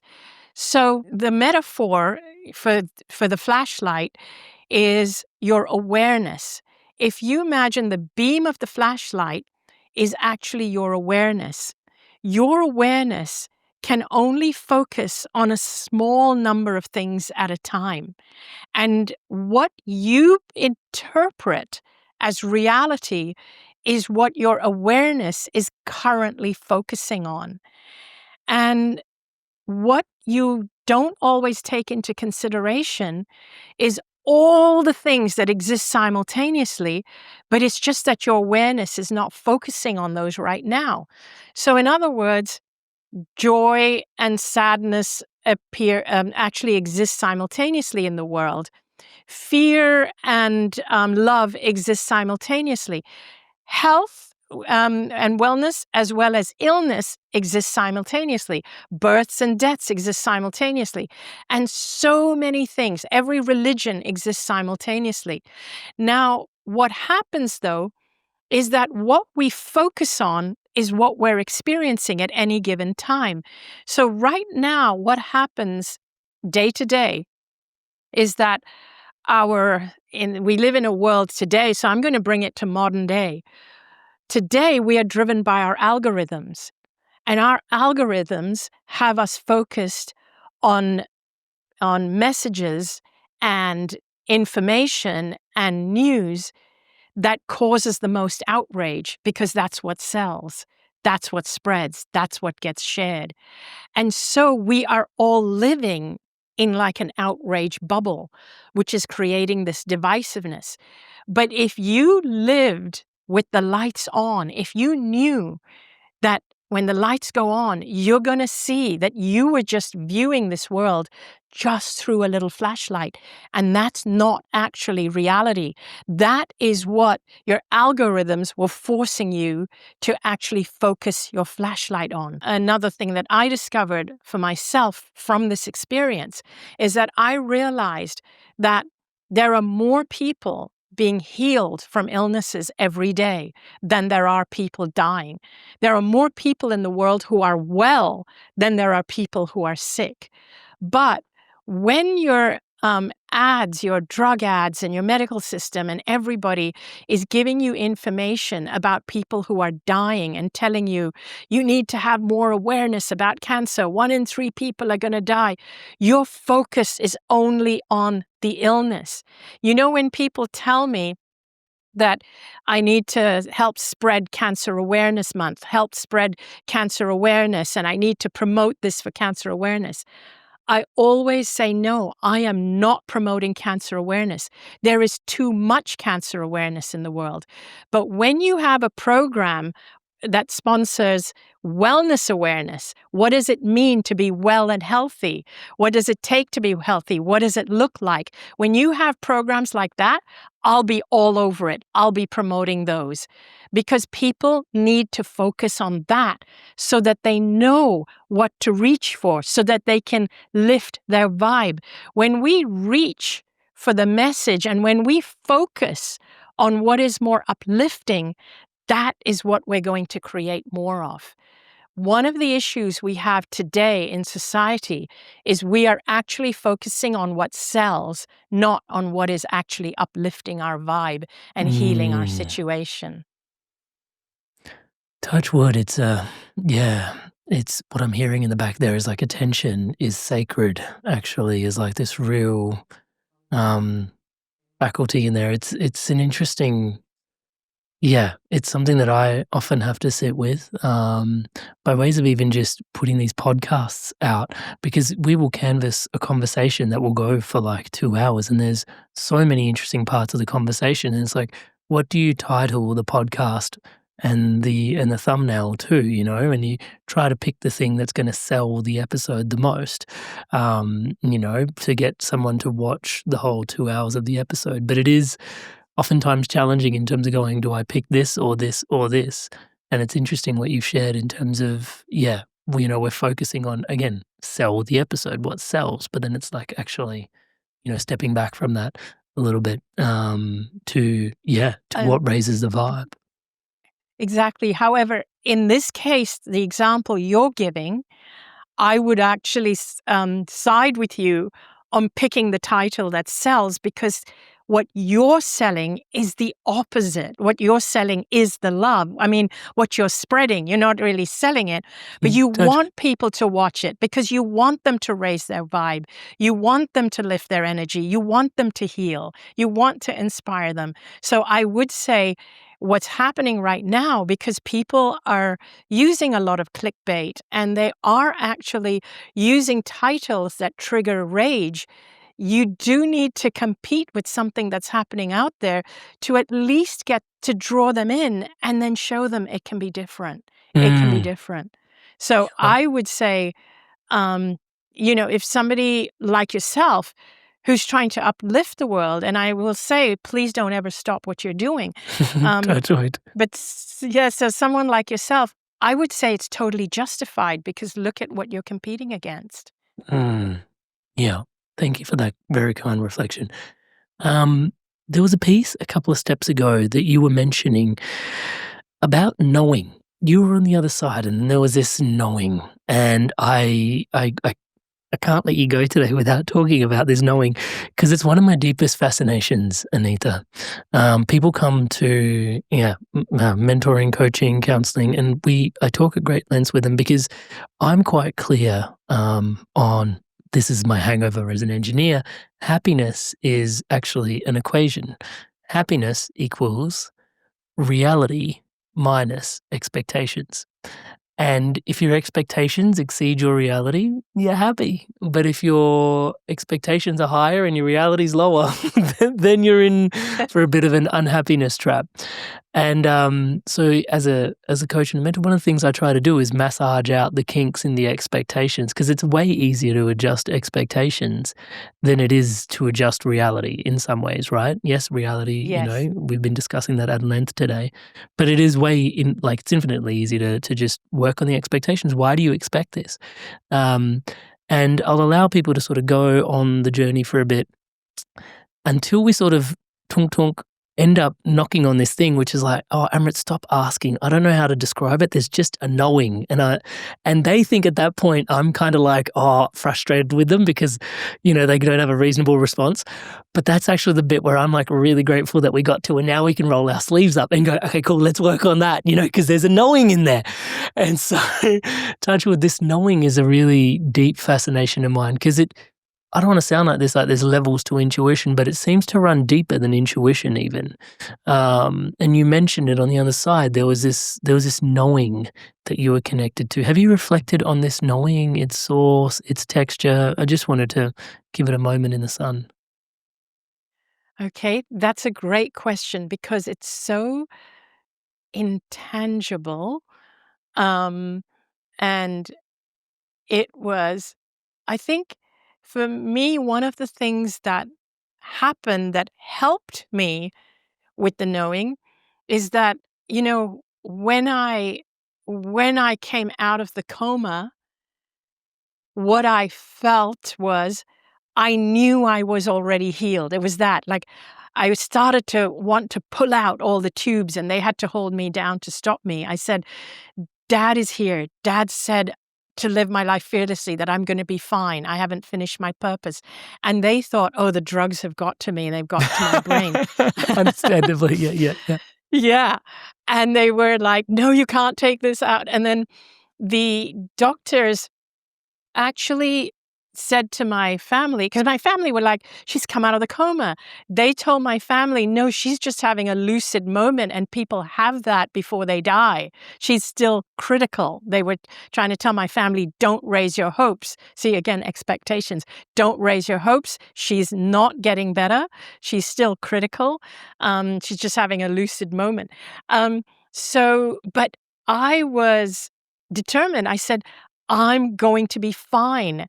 And it was such a deep knowing with every fiber of my being that now that I knew that I was a soul, the body's just going to heal. Now that I knew the soul has a purpose, this soul is something so powerful, this body is going to heal. And this is why I wish everybody knew that. And what happened is that over the coming days, my body did heal. I physically saw it before my eyes. And that is what has, I would say, helped me to hold on to that knowing, because I saw something happen before my eyes. And so I know without a doubt, but what I would encourage people to do is to indulge or suspend disbelief and even try to pretend to be in this space of knowing, even if it's a little bit at a time, until you start to see things happening. Now, again, I want to bring in the aspect of expectations. I don't want people to suddenly go, okay, I expect this to heal within 5 days and then get disappointed. It's not that. And that's the thing. The weird thing about a knowing is that you see beyond the thing that you think you want. And I want to try to articulate this better. It wasn't about me wanting the cancer to heal. It was about me knowing that I had something that needed to be done. So when I'm dealing with people who are dealing with an illness, I don't focus on the illness. I don't say, oh, let's manifest a healing. No, we throw that out of the way completely. We don't even think about that. We're like, we're going to pretend you're not even ill. I want you to focus on what are you going to be doing when you are well. I want you to focus on what is your purpose? Who are you when you are being yourself? Who are you when you release who you really are? What are you doing? What brings you joy? What are you being? What is the rest of your life going to look like? What is the reason you have for living? That's what we focus on. And when you can help them to focus on that, they light up in a way that they know that, oh, I know this is who I am. So it's about getting them to that state where you don't think about the issues you have here, the blocks you have here, but it's really about, let's forget about all the problems. Let's not even think about healing the problems or overcoming them. Let's take you to the point where the problems are all gone. Who are you? So it's taking you beyond that. You're referring to a state of being here, and in preparation for this podcast, this was a piece that really sat with me. You realized God wasn't a being, but a state of being. And that Yes, you God were is that a state and what it felt like to be God. Like, I mean, what is that? Can you unpack that for us, please? So I like to use the analogy of that Michelangelo used when he was asked. Michelangelo, the artist who used the sculpture, he used to sculpt these beautiful statues of angels. And he used to just use rocks or marble. And without drawings or plans or anything, he would just chip away until you would see this beautiful, intricate, detailed statue of an angel. And when somebody asked him once, how do you do that? And he said, the angel was always there. I just chip away until I set the angel free. That's us. God or the angel or our soul is there.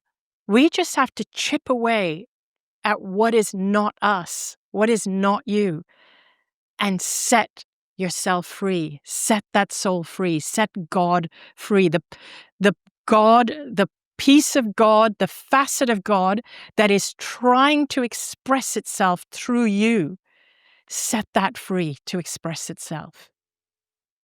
Is there some type of relief in the contraction in the first place? Like, why do we have these stories of punishment and judgment when our truth is pure acceptance? Like, is it to contract and then self-realize again and then contract and self-realize again? Is it like an ongoing dance that God is having through us as an experience? So from a more philosophical perspective, it is an ongoing dance, and it seems to be a cycle that we keep going through. And yet, from a more mundane physical perspective, what I actually also see happening at the same time is that as children, it's something we do because we believe it's intrinsic to our survival. We need to contort ourselves to please these people so that my needs can be met. It's also that. And that's how we then start to lose ourselves. It's when we start to go to school. Oh, these kids will bully me if I don't fit in. I need to win their approval. And we start to lose ourselves there as well. I also wanted to inquire on the other side. I think for some people, when they pass, they imagine themselves just completely dissolving into potentially a unified field of oneness. But there was this individuated self that you were aware of beyond mind and physical body. Like, was it mind or like, because you are still individuated on the other side? So the complicated thing or the hardest thing to express about the other side is the part about being individuated as well as connected to everything. So it was like, I like to use the analogy of a mirror ball, a disco ball. And so if you imagine a disco ball where you have all these little mosaic mirror tiles, imagine if every mirror tile is a soul, is one spiritual being, every mirror tile.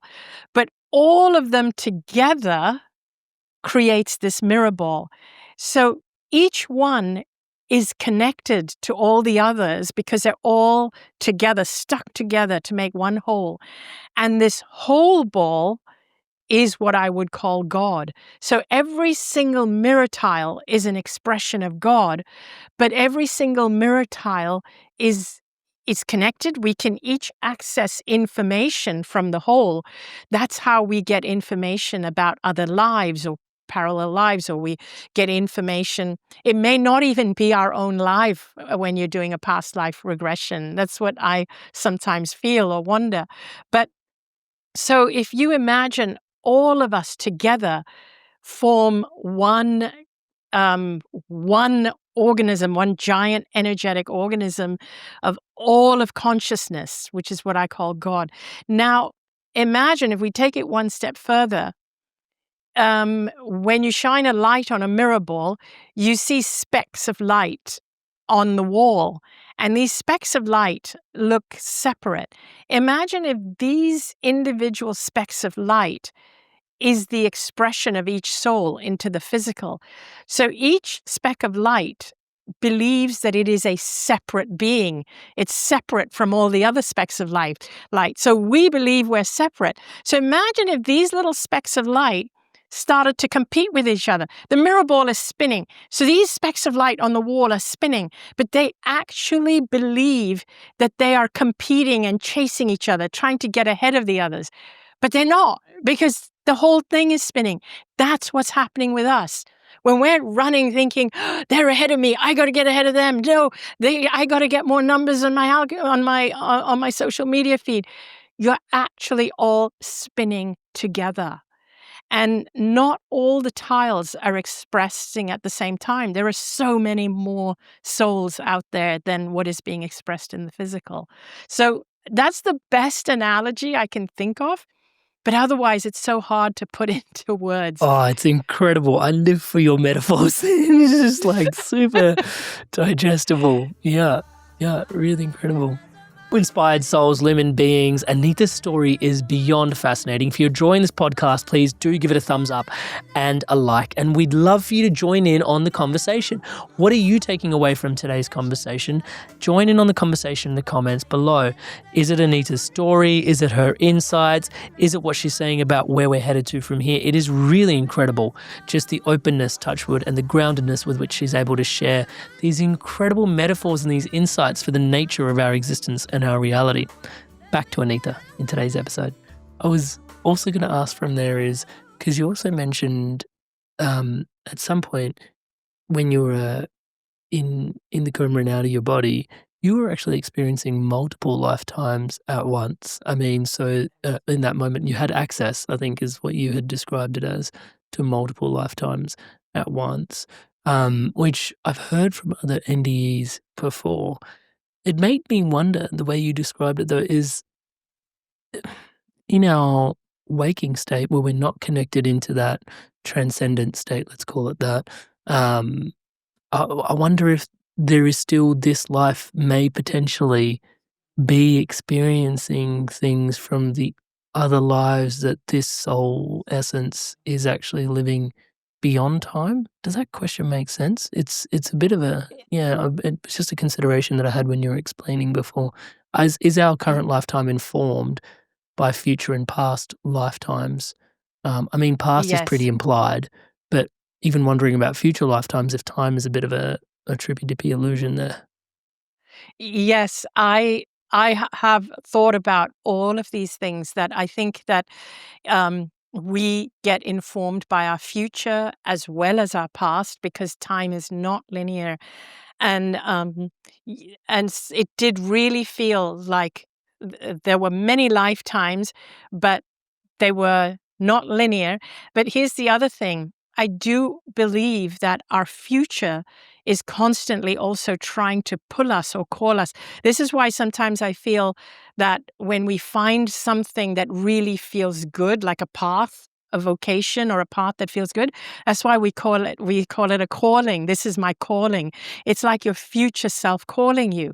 The other thing I sometimes wonder, and I hope I'm not actually crossing topics, but I have also thought that in terms of other worldly beings like extraterrestrials and beings that come into our Earth, I wonder if it's just future versions of ourselves coming to rescue us from where we are right now.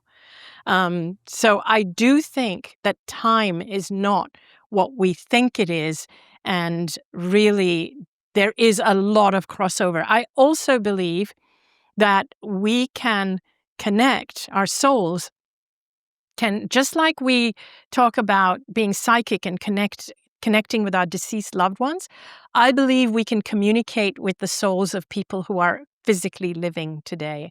And I have done with my groups of people that I talk to, my events, I've done experiments with this where people have, there was a mother and daughter who hadn't spoken for months, and she was not able to talk to her daughter because they were so at odds. Every time she would talk to her daughter, they would just argue even more, and it would get even more fraught.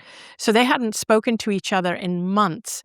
And so we did a meditation where we took her really deep, where she saw herself communicating to her daughter's soul, and she was able to say to her daughter everything that was truly in her heart, what she wanted to say. It was a long 1-hour journey, and she visualized her daughter saying to her everything that she wished her daughter would say to her. At the end of the journey, she later went and checked her phone because her phone was off, of course, and there was a message waiting for her from her daughter. And her daughter said, "Mom, I just had this urge to check in on you. Are you okay?" So all of this is Wow. so possible. And yeah. When you were like terminally ill, you were in your coma, like you were going to, by all said purposes, you were going to go, and well, you did in many ways as well. But then came back. Your brother came to visit you, and then you had the experience of like, oh, my brother's like you were there with him in some ways when he was Exactly. traveling to come see you. And part of me was like, was part of her with her brother, or is it like the whole field knows what the whole field's up? Yeah, it was a question. Yeah. It felt like the whole field knows, or the field knows, or is bringing to my attention or bringing to my awareness everything that pertains to me and this current life that this physical body has been experiencing. So I was aware that my brother was frantically trying to get a flight to get to me before I die. So I didn't want my physical body to be dead before he got to me. So I actually felt, oh, I need to keep it alive. And I actually remember that sensation. Anita, do you ever feel the pull to go back to that realm? I have once in a while. I have sometimes when life gets really tough. I've been really blessed that touch wood, really, that I love what I do. I love my husband so much. He has been so supportive of my journey that I feel I wouldn't be doing what I do to the extent that I do it if it wasn't for him. The fact that we get to do this together, there's so much I love about it. And most of the time, I'm super, super happy and I love it. But I have on occasion, like one of the things that would make me want to cross over is if anything, touch wood, if anything happened to Danny, and that's something I can't even bear to think about. I would feel, oh, this journey's not pleasant for me anymore. Um, but you never know. Something might open up in that. Okay, this is part of your purpose, but um, but there was a time about 5 or 6 years ago. So this doesn't happen often at all. It was one time 5 or 6 years ago where I went through a short stage of feeling quite burned out because the people pleaser in me got the better of me, and I started to get drawn in to the fact that I could not help everybody. And I started to experience what I'm going to just call survivor's guilt. Like there were so many people I was attracting who were sick, who had cancer, who were dying. And for some of them, that was their journey. They crossed over. And when I get people saying, why you? Why did you get to stay and not whoever, my sister, my daughter, my mother, whoever, my son? And when I feel I really want to help, I literally threw myself into helping a lot of people. And I reached a point where I thought, I'm so drained. Maybe I'm not cut out for this. And so I had to take a break. And And I felt, why am I here? I want to cross over. Maybe I'm done. Maybe this is as far as I could go. But when I became a hermit again for a few months, because I said, if you're going to take me, if this is the end of the line, take me now. Nobody took me. Instead, I started to get more and more insights, and I started to reconnect even stronger with what I experienced on the other side, and a whole new pathway opened for me, where I started to realize that we're all human, we're all vulnerable, and some of the things I used to experience on a smaller scale before my near-death experience of being a people pleaser, some of those triggers had come back, but in a different disguise and in a larger scale. The guilt that, say, my community would put on me, or the people around me would put on me from that time, I was now buying into a very similar guilt on a larger scale from people out in the public eye. Being in the public is not easy. It's not something that I was trained or conditioned to do, and I struggled with it. I'm getting a lot better at it now. And it was 5 years ago, getting hit with burnout and saying, I'm done, and really going inward. And we really had this conversation. I had this conversation with Danny, and I said, what if I'm done? What if this is it? And he said, you don't have to think about crossing over. We can just walk away from everything you've done. You've done enough for the world. You've put out a couple of books. You've done all the videos. Just, you're done. But I discovered a different path, and that led me to write my book, Sensitive is the New Strong. And it gave me a different power. It gave me a power in my sensitivity, as you said, Marianne Williamson put it, the power of love. It made me realize that there is even a power in the vulnerability I was feeling at that point, and I found that. One of the things you mentioned in there was a particular thing that you were working on. Let's just call it the guilt. Let's just use that as an example. Thank you for offering that up into this space. And then you'd worked with it, and you'd resolved so much of it, and then it reared its head again in a different, in a different way, even in a grander way. And I see this sometimes with people, or more than sometimes, even in myself. There are certain things that are certain, I won't call them shadow aspects, but in need of a better word, shadow aspects, that we feel like we'll work on and we'll resolve. Only to find like 5-6 years later, it's like, I thought I completed the bachelor's in that. And it's like, oh, now you're doing a master's in it. And you're like, wait, where did this? And then you do the work again. And you're like, okay, good. Okay, good. I got it, And then like 5-6 years later, and it does make me wonder about the soul's journey and the lessons it kind of chooses to work on in this lifetime. And I do see some truth in that, I think, because it's like, I keep learning lessons upon this particular arc or two, Do you believe in that to some degree? I do. I really do.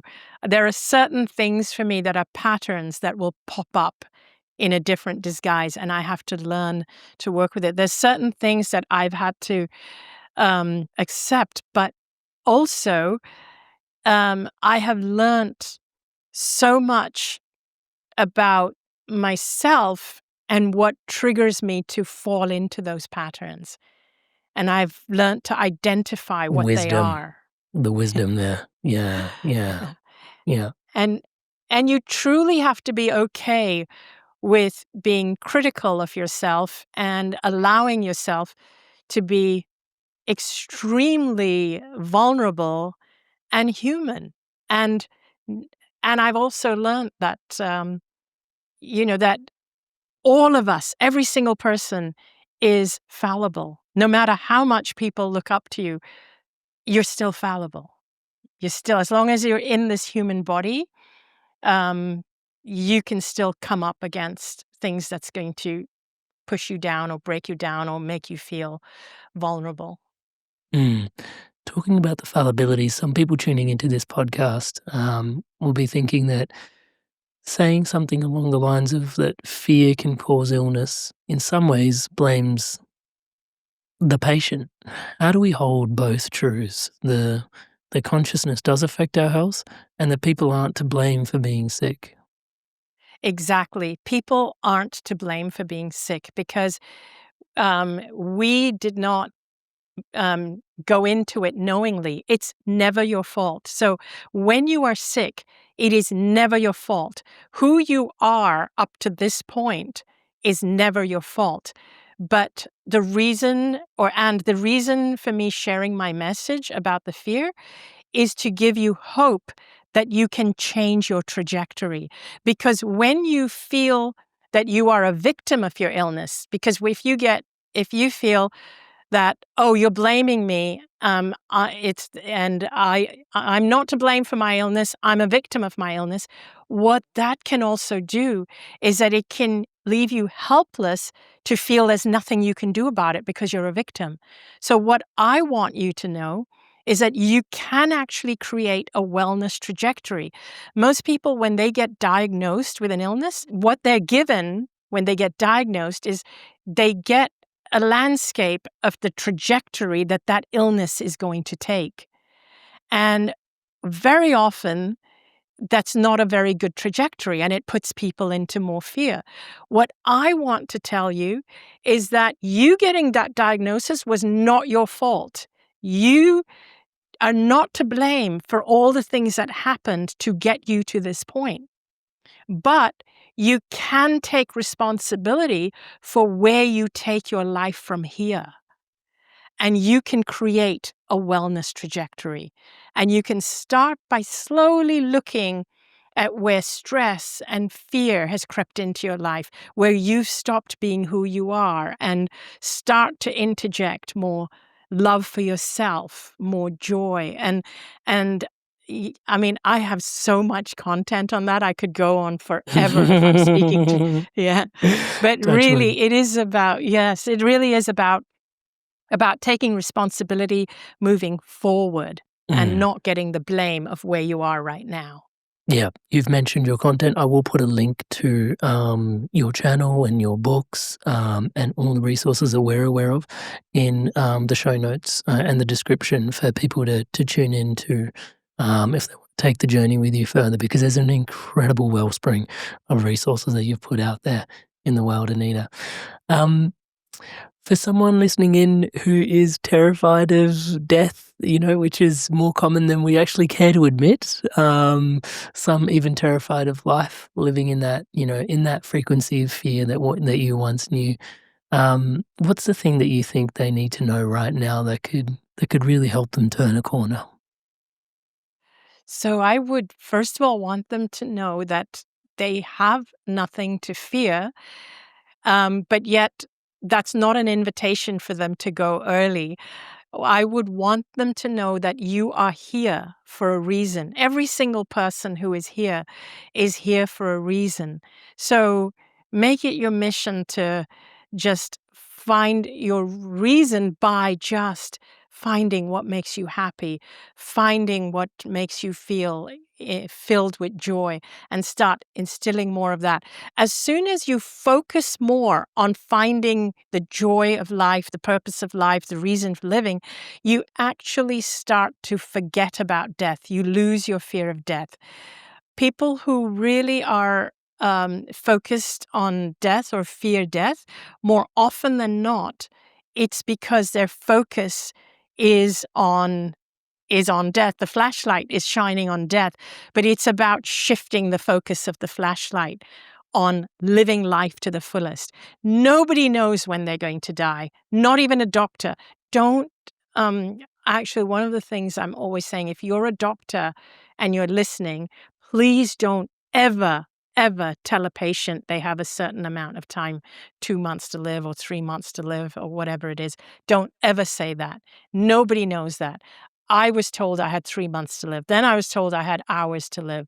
And I'm still here, 18, 19 years on. So don't ever say that, because that puts so much fear in a person. So yeah, I would say shift your flashlight and focus on living fully. Anita Moorjani. My goodness. It's something about good things coming to those who wait. I have I'm so grateful for this podcast. And I want to say, obviously, yes, thank you so much for your time and your energy and being here with us today. This has been so deep and yet so much fun to have this conversation with you in its own. There's a joy, touch wood, in the space. And it'd be remiss of me not to acknowledge the fact that we only really get to stand on the shoulders in this conversation of the giant that is your life. And I just want to take a moment to really thank you for who you are, and always showing up in those little corners to do the work as we know it. And just really grateful for you, Anita. Thank you so much. Oh my gosh, thank you so much, Amrit. This was really a delight, and I enjoyed it tremendously. The time just flew by, so Yeah, thank you, I'm thank actually you. very surprised how quickly the episode's flown. Thank you again for your generosity, your time too. Really appreciate it. You inspired soul lemon beings, you've obviously really enjoyed this episode, so please do give it a thumbs up and a like. It votes for spirituality content like this to be shared and promoted further and wider online. So thank you so much in advance for doing so. And while we're on the thank yous, my goodness me, wowee, to all of you that have subscribed to this podcast, thank you so much for your incredible love and support. None of this would be possible without you. It is a total co-creation. And to all of you that have considered subscribing or aren't yet subscribed, or some of you think you are subscribed but you actually aren't, check out the subscribe button below. Unless it's grayed out, which means you are subscribed, and thank you. If it's lighting up in the colors of the Inspired Evolution as I'm saying the word subscribe, it means you're not subscribed. Please hit that subscribe button, hit the bell notification icon, and join the community, join the movement, spreading love, positivity, and wisdom like this around the planet together. At the time of this recording, 80% of you, that's 20% who are regular listeners, are subscribed. 80% of you regularly watch these episodes, and it takes nothing to just hit subscribe. So please do take a moment. 80% of you can hit subscribe, grow the platform, grow the audience so we can get richer conversations flowing. It just enables everything in this ecosystem. And like I said, thank you so much for your incredible love and your support. None of this is possible without you. Thank you so much. And while we're talking about support and connection, we've also created the Inspired Evolution Community Circle. So if this content is inspiring and opening your mind and opening your heart, and for many of us, we go super deep, touch wood, tuning into this podcast, but don't always have the opportunity to connect at that level with the people around us. Connection is what drives the Inspired Evolution Community Circle. Once a month, guests like Anita, Gary Zucker, Robert Edward Grant, Pam Greger, these incredible guests, Aaron Abke, Matthias Stefano, coming on to do a podcast, but not really a podcast. It's a live audience Q&A. So you guys get to ask your questions directly of these guests. I step out of the way in a live Zoom call, Zoom room, and you guys get to have your own interactions, meet the guests, and have these the questions that get asked. I'm in awe being courtside just to the questions, just the depth that is present within this audience. So yeah, it's an incredible experience, even if I can say so myself. Once a week, we also gather for guided meditations, there's community sharings, there's Sunday service, yoga, breathwork. But ultimately at the heart of it, if you've really been inspired by content but want to forge that into real life connection, some of the people in the community are starting to meet up in person as well. If you want to be the first to find out about in-person retreats that we're pulling together here at the Inspired Evolution, join us inside the Inspired Evolution Community Circle. That's inspiredevolution.com/circle. Join us on the inside. And in today's episode, you would have heard Anita Moorjani talking quite a bit about soul's purpose. I mentioned the Spiritual Entrepreneurship Council for those people that really want to take their soul's purpose and ground it in through mentoring, masterminding, coaching, and taking it to the next level. But if you don't know where to begin and want to understand your soul's blueprint, an astrological reading can be super supportive at this time. So we can dive in and understand what the stars have said about your place here on Earth and what it is that you're really here to do and what's coming up next for you. And if you'd like an astrological reading, whether it's Western or whether it's Vedic, you'll find links in the description of this video below. It'll be my absolute honor to guide and support you with a reading if you feel so called. And the topic of feeling called, on screen now, episodes to take your Inspired Evolution journey onwards, upwards, and inwards even further. More episodes hand-selected by YouTube to say these are the best ones exactly for you. So go on, take your pick and make your click. I'll see you in the next one. I'll see you there.